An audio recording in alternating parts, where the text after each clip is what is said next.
दोस्तों हमारा रुपया एक बार फिर डॉलर के सामने कमजोर होता दिखाई दे रहा है। जी हाँ, हाल ही की रिपोर्ट्स में इंडियन रुपी की वैल्यू डॉलर के सामने गिरते गिरते अपने रिकॉर्ड लोएस्ट लेवल तक पहुंच गई है और करंट एक्सचेंज रेट को देखते हुए अब आपको $1 के बदले 83 रुपए से भी ज्यादा चुकाने की जरूरत पड़ेगी। यहाँ तक कि हाल ही में पब्लिश हुई कुछ न्यूज रिपोर्ट्स में इकोनॉमिक एक्सपर्ट्स ने ये तक कह दिया कि हो सकता है कि आने वाले समय में $1 की कीमत 85 रुपए तक पहुंच जाए। मगर इस सब के बीच भी अगर हम आपसे कहें कि ग्लोबल लेवल पर भारत का रुपया कमजोर नहीं बल्कि मजबूत हो रहा है तो आप जरूर इसे मजाक मानेंगे। आफ्टर ऑल बीते साल गिरते रुपए की वैल्यू के बीच देश की फाइनेंस मिनिस्टर निर्मला सीतारमन ने ये स्टेटमेंट दिया। तो उनके स्टेटमेंट के पीछे के लॉजिक को बिना समझे इसका काफी मजाक बनाया गया था, जहां सोशल मीडिया प्लेटफॉर्म से लेकर न्यूज रूम डिबेट्स तक इस टॉपिक को मीम की तरह डिस्कस किया गया। लेकिन उस समय की तरह ही ये बात आज भी उतनी ही सही है कि भले ही आज डॉलर के कंपैरिजन में भारत का रुपया कमजोर होता दिखाई दे रहा हो, मगर ये केवल आधा सच है, क्योंकि इस कंपैरिजन में रुपया केवल कमजोर दिखाई दे रहा है पर असल में वो कमजोर है नहीं। आप पूछेंगे कि वो कैसे, तो चलिए आज हम आपको इस वीडियो में बताते हैं कि कैसे यूएसए अपने डोमिनेंट पोजीशन का फायदा उठाकर डॉलर को मजबूत तो बना रहा है, लेकिन वो फिर भी ग्लोबल लेवल पर भारत के रुपए को 10 से मस नहीं कर पा रहा है। बल्कि बीते 10 सालों में इंडियन रुपी दूसरी इंटरनेशनल करेंसीज के कंपैरिजन में ना केवल स्टेबल दिखाई देता है बल्कि कुछ के कंपैरिजन में तो वो कंसिडरेबली स्ट्रांग भी हुआ है। यही कारण है कि डॉलर के सामने विजिबली वीकर नजर आता रुपये की एक्सेप्टेंस ग्लोबल लेवल पर बढ़ती जा रही है। तो आज की वीडियो की इंपॉर्टेंस यूपीएससी प्रीलिम्स और मेंस के जीएस पेपर 3 के इंडियन इकोनॉमी सेक्शन के लिहाज से इंपॉर्टेंट है। तो चलिए शुरू करते हैं आज का। दोस्तों सबसे पहले तो हम ये समझ लेते हैं कि आखिर यूएस डॉलर मजबूत हो कैसे रहा है।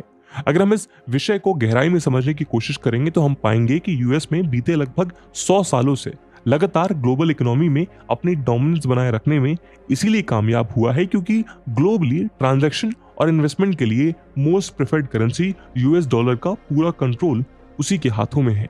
कहानी में थोड़ा पीछे चले तो हम पाएंगे कि जिस तरह भारत में आरबीआई रेपो रेट्स और रिवर्स रेपो रेट्स निर्धारित करके इंडियन इकोनॉमी में रुपये की सप्लाई और इन्फ्लेशन को कंट्रोल करता है, ठीक उसी तरह यूएसए में ये काम वहां के सेंट्रल बैंक यानी उनकी फेडरल रिजर्व का है, जो जरूरत के मुताबिक इंटरेस्ट रेट्स को निर्धारित करके यूएस इकोनॉमी में डॉलर के सप्लाई को मेंटेन करती हैं। अब अगर हम 2014 की स्थिति में देखें तो उस समय यूएस फेडरल रिजर्व का इंटरेस्ट रेट महज 0.1% था। फेड ने lower interest rate US economy में बेटर इकोनॉमिक स्टिमुलेशन और बोरोइंग इन्वेस्टिंग साइकिल को इंकरेज करने के लिए किया था, लेकिन उस समय भारत और भारत जैसी डेवलपिंग कंट्रीज इन्वेस्टर्स के लिए ज्यादा रिटर्न्स इंश्योर कर रही थी। ऐसे में दुनिया भर के इन्वेस्टर्स यूएस डॉलर के बजाय यहां अपना पैसा इन्वेस्ट कर रहे थे। मगर इसी बीच कोविड-19 क्राइसिस के दौरान ग्लोबल पैंडेमिक की शुरुआत हुई तो दुनिया भर के इन्वेस्टर्स एक्स्ट्रा रिस्क लेने के बजाय यूएस डॉलर में ऑलमोस्ट रिस्क फ्री इन्वेस्टमेंट करने के लिए इंकरेज हुए। आफ्टर ऑल यूएस डॉलर दुनिया की मोस्ट एक्सेप्टेबल करेंसी है। ऐसे में इसमें किया हुआ इन्वेस्टमेंट उन्हें भले ही कोई इंटरेस्ट ना दे, लेकिन वो उनका लॉस नहीं होने देगा। यही कारण है कि ग्लोबल इन्वेस्टर्स ने दुनिया भर में किया हुआ अपना इन्वेस्टमेंट निकालकर यूएस डॉलर्स में इन्वेस्ट करना शुरू कर दिया। अब इससे ग्लोबली यूएस डॉलर की डिमांड अपने आप बढ़ने लगी।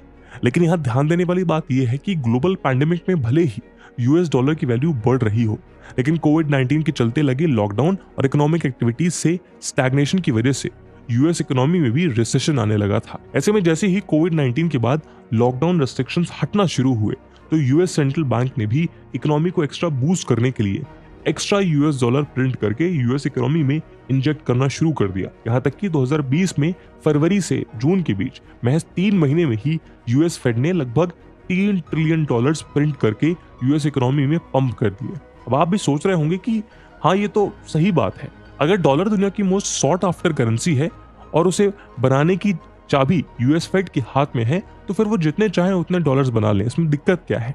मगर यही एक कैच और है, इंटरेस्ट रेट महज 0.1% था, वहीं ये अब 5.33% इंटरेस्ट रेट के साथ अपने 22 साल के हाईएस्ट लेवल पर पहुंच गया। यही नहीं, यूएस फेड रिजर्व का ये दावा है कि आने वाले समय में भी वो इकोनॉमी में इन्फ्लेशन से लड़ने के लिए इस इंटरेस्ट रेट को हाई रखेगा। मगर यूएस फेड के स्टेप ने एक बार फिर डॉलर को मजबूत कर दिया, क्योंकि अब हायर इंटरेस्ट रेट की वजह से इंटरनेशनल मार्केट में उसकी डिमांड बढ़ चुकी थी। क्योंकि जैसे ही यूएस फेडरल रिजर्व ने अपने यहाँ इंटरेस्ट रेट्स को हाई किया तो दुनिया भर के इन्वेस्टर्स ने यूएस में बेटर रिटर्न्स के लिए इन्वेस्टमेंट करना शुरू कर दिया, क्योंकि जब एक इन्वेस्टर को अपने रिटर्न्स डॉलर के फॉर्म में और हायर इंटरेस्ट रेट के साथ मिल रहे हैं तो फिर वो कहीं और क्यों जाएगा। लेकिन अब आपके मन में सवाल उठ रहा होगा कि यदि इन्फ्लेशन बढ़ा है तो करेंसी की वैल्यू जो नीचे जानी चाहिए, तो इन्फ्लेशन के बीच भी यूएस डॉलर स्ट्रांग कैसे हो गया। दोस्तों, असल में यही यूएस डॉलर और यूएस इकोनॉमी की सबसे बड़ी सुपर पावर है। वो बीते लगभग 100 साल से अपनी इकोनॉमी और दुनिया भर में यूएस डॉलर की डिमांड और पावर को खुद ही कंट्रोल कर रहा है। यही कारण है कि मैक्रो इकोनॉमी की बेसिक रूल्स भी यूएसए जैसी बड़ी और डोमिनेंट इकोनॉमी पर अप्लाई ही नहीं होते। ग्लोबल इकोनॉमी के लिए समय अच्छा हो या बुरा, यूएस डॉलर हमेशा अपनी स्ट्रेंथ मेंटेन कर ही लेता है। खासतौर पर वर्ल्ड इकोनॉमी के लिए जब भी बुरे समय आता है, ज्यादा से ज्यादा लोग अपने आखिरी विकल्प या लास्ट रिजॉर्ट की तरह डॉलर में इन्वेस्ट करके एक सेफ बेट करना चाहते हैं। नतीजा ये होता है कि बुरे समय में भी यूएस डॉलर अपने आप स्ट्रांग हो जाता है। वहीं जब यूएस इकोनॉमी तेजी से स्टिमुलेट हो रही होती है या यूएस फेड अपने इंटरेस्ट रेट को रिवाइज करता है, तो एक बार फिर सारी दुनिया यूएस में इन्वेस्टमेंट पुश करने लगती है। और यही कारण है कि आज भी यूएसए ग्लोबल सेंट्रल स्टेज का फोकल पॉइंट बना हुआ है। तो दोस्तों, ऐसे में अब आपको समझ आ गया होगा कि आखिर यूएस डॉलर क्यों मजबूत हुआ है, मगर ये तो केवल आधी कहानी है। चलिए जानते हैं कि क्यों इंडियन रुपये को कमजोर नहीं कहा जा सकता। दोस्तों, अगर हम इंडियन रुपये की ट्रेंड पर गौर करें तो हम पाएंगे कि यदि हम यूएस डॉलर के अनफेयर एडवांटेज को ध्यान में रखते हुए यूएस की बात छोड़ दें तो बाकी ग्लोबल करेंसीज के कॉन्टेक्स्ट में इंडियन रुपये काफी स्टेबल नजर आता है। अब देखिए, जहां सितंबर 2013 में यूरो की वैल्यू 85 रुपीस थी, वहीं 2023 में ये 89 रुपीस है। यानी एक्सचेंज रेट के मुकाबले बीते 10 सालों में यूरो केवल 4 रुपए महंगा हुआ है। इसी बीच 2013 से 2023 के बीच ब्रिटिश पाउंड 101 से केवल 103 ही पहुंच पाया, यानी महज 2 रुपए की बढ़ोतरी। वहीं कैनेडियन डॉलर 10 सालों में 60 रुपीस से 61 रुपीस का हो गया। सिमिलरली भारत का कोर कंपटीशन यानी चाइनीज युआन भी 10 रुपए से केवल 11 रुपए का हुआ, यानी केवल 1 रुपए का अंतर आया। जबकि इसके उलट जापानीज येन और ऑस्ट्रेलियन डॉलर इंडियन रुपये की कंपैरिजन में कमजोर हुए। जी हाँ, जहां जापानीज येन 10 सालों में 0.65 रुपीस से घटकर 0.56 रुपीस का हो गया, तो वहीं ऑस्ट्रेलियन डॉलर 59 रुपीस से घटकर 53 रुपीस का हो गया। सिमिलरली ब्राजील रियल के कंपैरिजन में भी इंडियन रुपी बीते 10 सालों में 65% और रशियन रूबल के कंपैरिजन में 123% इंक्रीज हुआ। ऐसे में हम देख सकते हैं कि मोटे तौर पर इंडियन रुपी या तो दूसरी ग्लोबल करेंसीज के कंपैरिजन में मोर और लेस स्टेबल रहा है या फिर वो उनके कंपैरिजन में मजबूत होता दिखाई देता है।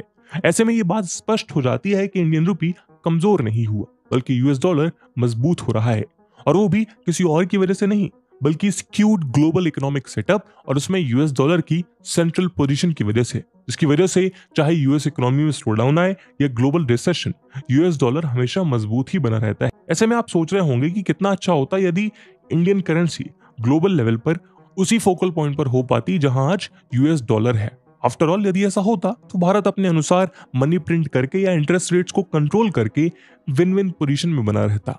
अब हालांकि भारत के नजरिए से हाल फिलहाल में ऐसा होता तो नहीं दिखाई देता, मगर फिर भी भारत तेजी से इस सूरत को बदलने की कोशिश कर रहा है।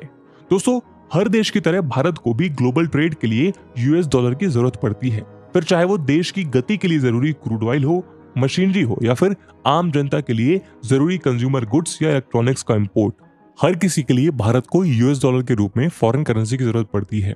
भारत के लिए जरूरत और भी ज्यादा पेचीदा तब दिखाई देती है जब हम इस बात को समझते हैं कि भारत का in general balance of trade काफी हद तक इंपोर्ट डिपेंडेंट है, जिसके चलते भारत का trade deficit billions of dollars का होता है। ऐसे में इंडियन करेंसी हमेशा बैकफुट पर यूएस डॉलर के फ्लक्चुएशंस का आफ्टर इफेक्ट झेलने को मजबूर दिखाई देती है, और यही कारण है कि भारत लगातार अपने ग्लोबल ट्रेड में यूएस डॉलर के इस मोनोपोली को तोड़ने की कोशिश में लगा हुआ है, जिस कड़ी में भारत की पहली सफलता घर के भीतर ही शुरू होती दिखाई दे रही है। असल में किसी भी करेंसी को वाइड स्केल पर एक्सेप्टेबल बनाने के लिए अपनी स्टेबिलिटी को इंश्योर करना बेहद जरूरी है, और जैसा हमने अभी देखा कि भारत लगातार ग्लोबली अपनी करेंसी को स्टेबल रखने में कामयाब हो रहा है। इस बात की गवाही हमें हाल ही में रिलीज हुई आरबीआई रिपोर्ट भी देती है।